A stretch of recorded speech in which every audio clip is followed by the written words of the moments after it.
bagaimana? Sebenarnya kalau kita cermati bersama begitu kebijakan-kebijakan di sektor pertambangan yang sudah ditelurkan oleh pemerintah begitu dengan kondisi real yang tadi sudah disampaikan oleh Pak Hendra ini bagaimana dari kacamata Anda, Pak Rizal?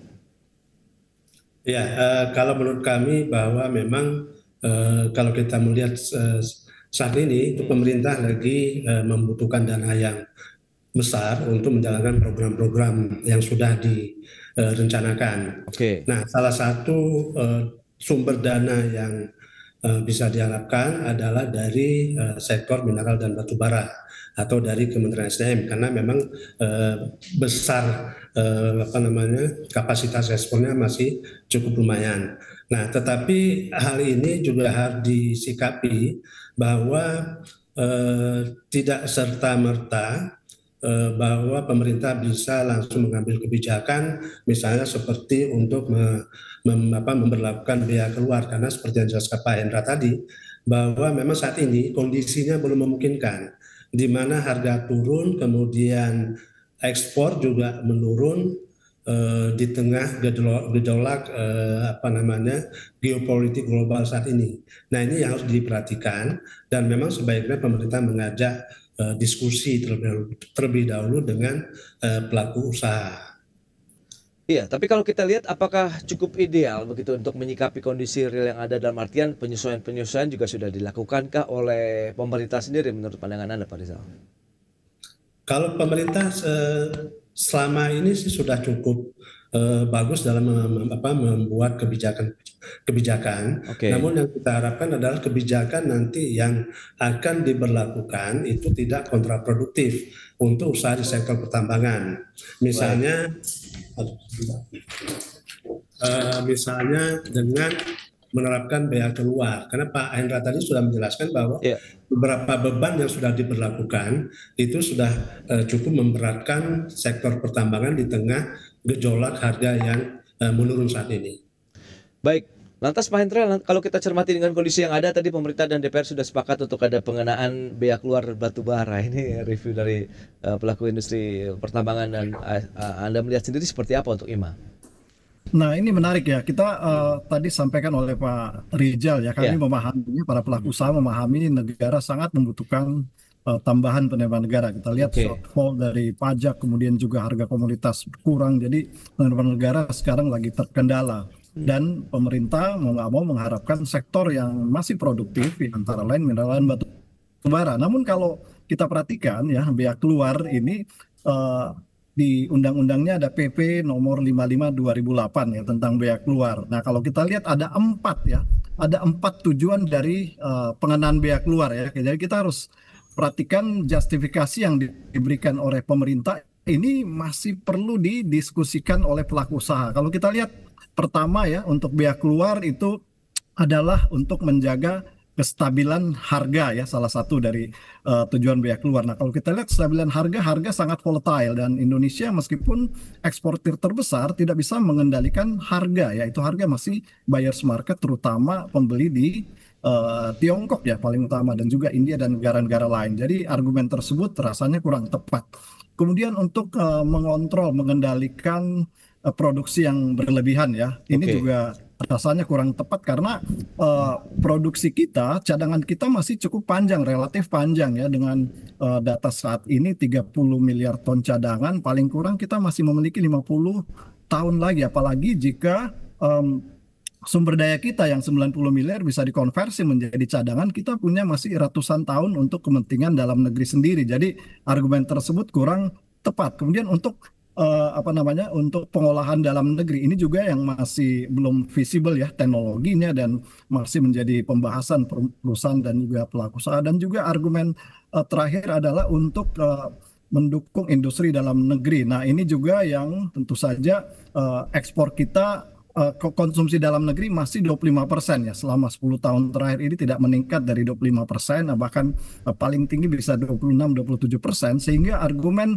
pengenaan bea keluar bagi komoditas batu bara ini masih perlu dikaji kembali. Nah, kami paham Oke. ya posisi pemerintah, tapi tentunya sebaiknya ada didiskusikan dulu karena jika ini diterapkan kami khawatir justru kontraproduktif ya disampaikan oleh Pak Rizal ini alih-alih penerimaan negara mungkin dalam jangka pendek bisa bertambah. Namun kedepannya perusahaan yang terdampak ya tentu akan berpengaruh terhadap produksi mereka. Bahkan yang Baik. paling dikhawatirkan adalah jika perusahaan tersebut memberhentikan karyawannya. Ini yang sama sekali kita tidak inginkan dampak-dampak ke situ. Ya, itu dia masih perlu dikaji dan kajiannya akan seperti apa kita akan bahas nanti di segmen berikutnya. Pak Hendra, Pak Rizal, kita akan jeda dulu sebentar ya. Dan pemirsa, kami akan segera kembali usai jeda berikut ini.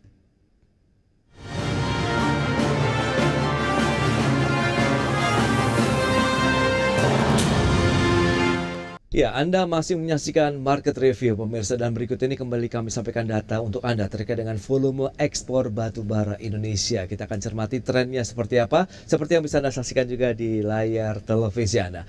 Baik, pemirsa, ini dia seperti yang bisa kita lihat di tahun 2020, kita lihat untuk volume ekspor batu bara Indonesia mencapai 405 juta ton. Kemudian di tahun 2021 mengalami kenaikan menjadi 435 juta ton. 2022 juga terus mengalami kenaikan sampai dengan 467 juta ton, dan di tahun 2023 sudah tembus ke 521 juta ton. Adapun di tahun 2024 lalu kita lihat sudah menembus juga ke 558 juta ton. Jadi secara tren sebenarnya untuk volume ekspor batu bara Indonesia mengalami kenaikan dari tahun ke tahun. Itu dia. Selanjutnya bagaimana dengan negara tujuan ekspor Indonesia? Ini dia. Ini 5 besar tujuan ekspor batubara di tahun 2024. Ada China, ini mencapai 241,7 juta ton. Kemudian India mencapai 108,3 juta ton, kemudian Filipina 38,9 juta ton, menyusul Jepang 29 juta ton, kemudian Korea Selatan 27,8 juta ton. Itu dia, ada beberapa negara yang memang menjadi pangsa pasar ya dari produk batu bara Indonesia. Baik, kita akan lanjutkan kembali beberapa data ini, kita akan elaborasikan bersama dengan narasumber kita Pak Hendra Sinadia, kemudian juga Bapak Rizal. Nah, ini menarik. Kalau kita cermati dengan beberapa data yang sudah disampaikan Pak Rizal, menurut Anda apakah ini perlu kita lihat seperti apa akhirnya pengenaan dari bea keluar yang akan dilakukan oleh pemerintah? Menurut Anda apakah kebijakan ini momentumnya sudah tepat atau tidak, Pak Rizal?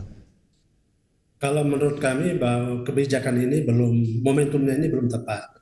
Karena kalau diterapkan awal tahun 2026 itu kondisi global terutama untuk batu bara itu masih tertekan. Nah, ini kita lihat bahwa harga tertekan, kemudian juga volume ekspor kemungkinan juga akan tertekan. Kita lihat bahwa dengan adanya persaingan usaha ataupun bea masuk yang dibebankan atau diterapkan oleh Presiden Amerika Serikat Donald Trump, itu akan mempengaruhi tata supply chain secara global. Nah, apabila produksi komoditas tertentu atau produk tertentu dikurangi, tentu ini akan berpengaruh kepada pemakaian jumlah energi yang mereka butuhkan. Apabila menurun, tentu saja energi akan menurun, dan akibatnya adalah lari kepada bahan bakarnya, terutama batu bara. Nah, jadi menurut kami wacana ini atau ide ini perlu dikaji lebih komprehensif dengan melibatkan berbagai stakeholder, sehingga kebijakan yang akan diambil ini nanti juga akan bermanfaat bagi negara kita, terutama dalam hal pertumbuhan ekonomi. Karena seperti yang sudah dijelaskan tadi bahwa tambang ini itu bukan hanya stakeholdernya bukan hanya pemerintah, pengusaha, juga ada masyarakat dan tenaga kerja ya. Ini yang kita khawatirkan apabila ini kontraproduktif terhadap badan usaha pertambangan, terutama batu bara, ini nanti dikhawatirkan akan terjadi penurunan ekonomi secara regional, kemudian kita khawatir juga bahwa nanti akan terjadi shutdown ya daripada operasi tambang tersebut, yang akibatnya adalah pengurangan daripada tenaga kerja yang dibutuhkan.